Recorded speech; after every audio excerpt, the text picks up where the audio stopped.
If you're an international student going abroad to study this year, you need to watch this video because today I'll share with you strange, crazy, weird things that happen abroad that you need to know so you make your life a whole lot easier when you move. So let us jump right into it.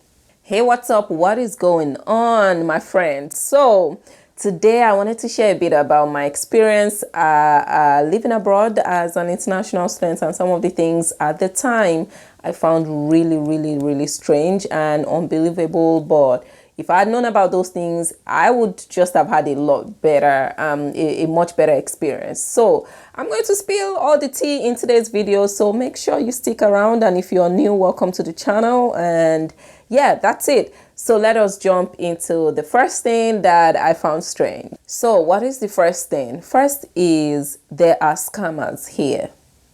I hope you heard that. Okay, I'll take off my glasses because this is important. There are scammers here. There are so many scammers here. And by here, I mean in the US, Canada, UK, anywhere. Don't leave your home country thinking that is the only place where there are scammers or people could get scammed, and abroad people are saying whatever. There are scammers here. I have been scammed before when I was buying something on Facebook Marketplace. Please stay alert, be alert, even abroad. So there are scammers here. There are scammers everywhere, your home country, US, UK. Don't let them, you know, all these things you watch on media, and this media is so powerful. I don't want to just get into that, but growing up, you would always see like the US and the UK and these countries as like, oh, so sane. These kind of things would never happen in the US. That's a lie. There are scammers everywhere. There's so many scammers in the US as well, in Canada, wherever it is you're going to. But I am in the US. I've been here for 5+ years, and I can tell you for free, people still try to scam me today. Can you imagine? Like, there are so many scammers. I have been scammed by someone on Facebook Marketplace. And if you don't know Facebook Marketplace, I don't think it's in all countries, but I was trying to buy something used on Facebook and I was scammed. And I think it was, the amount at the time was maybe like $600. So, you know, it pained me. I was hurt. So there are scammers here. That is the first thing I wanted to share with you. Please, please, please stay alert, stay woke, stay whatever the fancy word is today, but stay alert. People get scammed here. So next thing is your classmates are not your friends. I know I may be using the word friend loosely a bit, but you know, like I'm Nigerian. I'm back home when I was growing up in Nigeria. And when I was in university, you know, I did my first degree. If you didn't know, I did my first degree in Lagos, so Unilag.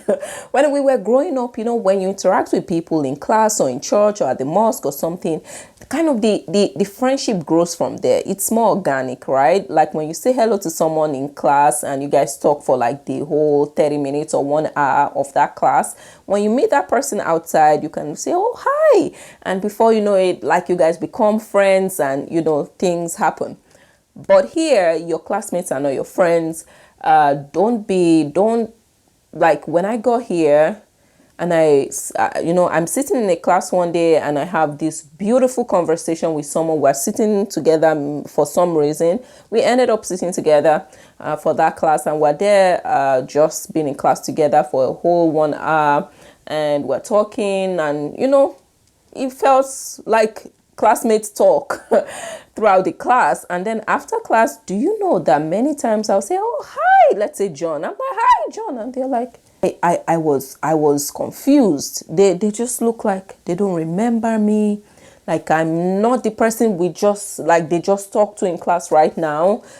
And that I found really strange. And I thought it was like peculiar to this person. And then that happened with another person, and another person.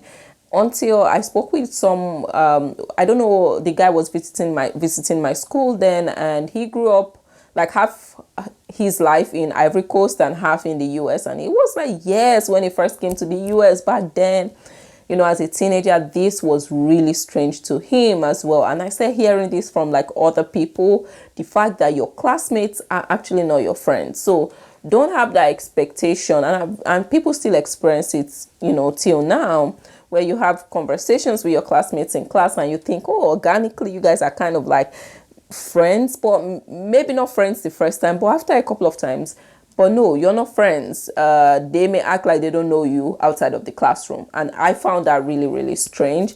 But that's another thing I wanted to share with you, that your classmates are not your friends. You guys may become friends, but many times they don't even act super friendly with you outside of class. Even though they were really friendly in class, outside of class, you're like going crazy. Like, why are they acting like they don't even know who I am? And that will happen a whole lot. So get ready, my friend. So another thing I found strange is that you can negotiate with your professors. You know what? Back home when I was in Unilag, like what negotiations are you doing with your lecturer? Like here you can tell your lecturer, I don't understand that concept. Can I be retested? Can I take another test? Can I do this instead? Could you assign someone to explain to me? Could I do this test on this day because I have a family emergency? Yo, you can ask for things. Ask, like they say, ask from the universe what you want. So you can ask for anything that you want. You can negotiate with your professors. You can say, oh, this time wouldn't work for me. I have a family situation going on. Can I retake the test once I'm back? And they'll say, okay, come to my office. Let's talk about this. Or go to this person, mention this to them. Like, before you know it, you're getting help.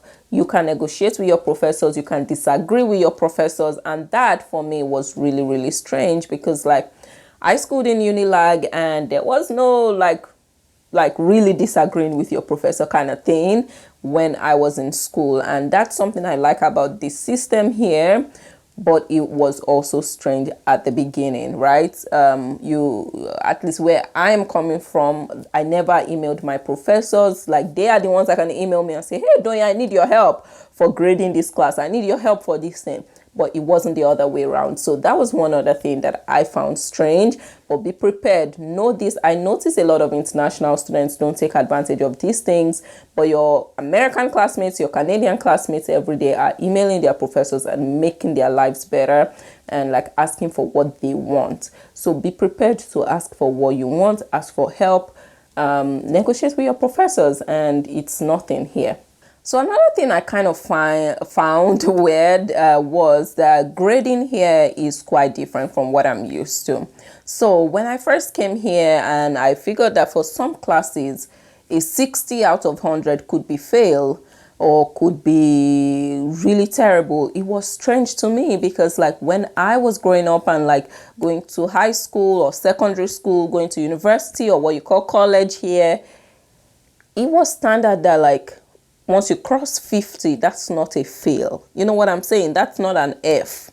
Once you go above 50, that is not an F. But here, 60 can be an F because depending on the school you are going to, your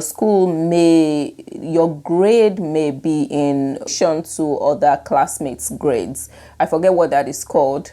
The term is leaving my brain because I haven't eaten today. Well, maybe I've eaten. But anyway, you get the point. So, when I first came here and I saw that for some classes, a 70 is not an A. That's strange, because where I'm coming from, 70 is always an A. So all of this to say, the grading in the school you're going to, the way the grades are assigned and all of that, may be different from what you're used to. And I found that really strange. Like, how can I get a 70 and it's not an A? Like, how can I get a 75 or 80 and that's not an A? Because if every other person in the class scored 85, your 70 is closer to an F, not an A, if that makes sense to you. Depending on the school you're going to, this is just something you need to pay attention to. So your first week in that school, try to make sure you understand the grading system and how it works, okay? So another thing I found strange, but in a good way this time, is nothing is really final, if that makes sense. You can always ask for help and ask for what you want. So an example is, you know how you've gotten your scholarships and funding packages and you just come here, ready to study and do your thing, just do your thing. But what I figured is that even after school starts, you can continue to ask for financial help. I hope you got that. After you get here, you can continue asking for help An example is financial help. You still need, maybe you didn't get as much scholarships as you were hoping for. You can still email the school when you're having financial trouble. You can basically email the school saying, I need help. I'm unable to pay my tuition for this semester. Are there any opportunities I can take advantage of? And then they will point you to like the right resources. They will share information with you. I know so many people that got a lot more scholarships after they got here than they got like before they, when they were processing their admissions and application.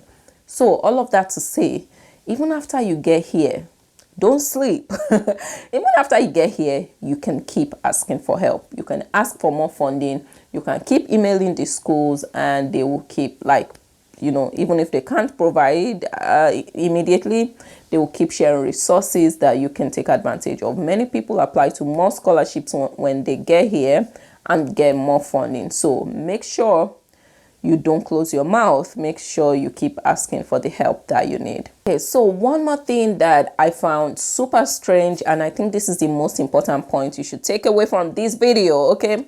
So one more thing I found strange when I came here as an international student is just how easy it is for you to become illegal, even though you have a valid student visa. I'm gonna take that again because it's confusing to even me. So what I'm saying is, this is one other thing I found strange. It is so easy, especially in the US, for you to for your stay here to become illegal, for you to go out of status. That's what they call it, official. It is so easy for you to go out of status. It is so easy for you to basically become illegal here, for your stay to become illegal, even though your student visa is still valid. So that's just one thing I wanted to point out. And that is, let me give you an example. If you're supposed to work no more than 20 hours a week and you work 21 hours and someone, your neighbor, your friend, your classmates reports to USCIS, your stay here can become illegal even though your student visa hasn't expired. So there are just so many things that if you do, you can actually go out of status. So all of this to say, when you get your student visa, read more. Go on Google, Professor Google, and read a bit more on Google about what are the things that will make you an illegal student, in that country. There's always so much more, just so you don't make mistakes. I was going through Quora one day. If you don't know Quora.com, it's a place where people ask questions. That's it. I was going through that one day and I saw that one person was asking how they can report their neighbor because they notice their neighbor is taking on extra work and they are the neighbor is an international student and they want to report to the USCIS. I'm like, people are crazy. People are wicked. Like, why should you do that? But people do it and they do it every day. So you need to know the kind of things that will make your stay illegal, and that will make you go out of status basically.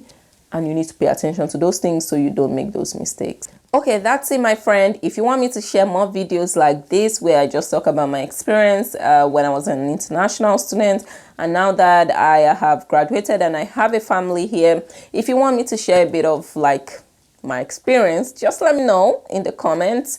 And also, if you are an international student or you were an international student and you want to share a bit of what you found strange, let me know in the comments or just email me. Let's talk. Let's have a whole conversation about it. Hope you enjoyed today's video. Give it a thumbs up if you did, and don't forget to subscribe. I'll see you in my next video. Bye.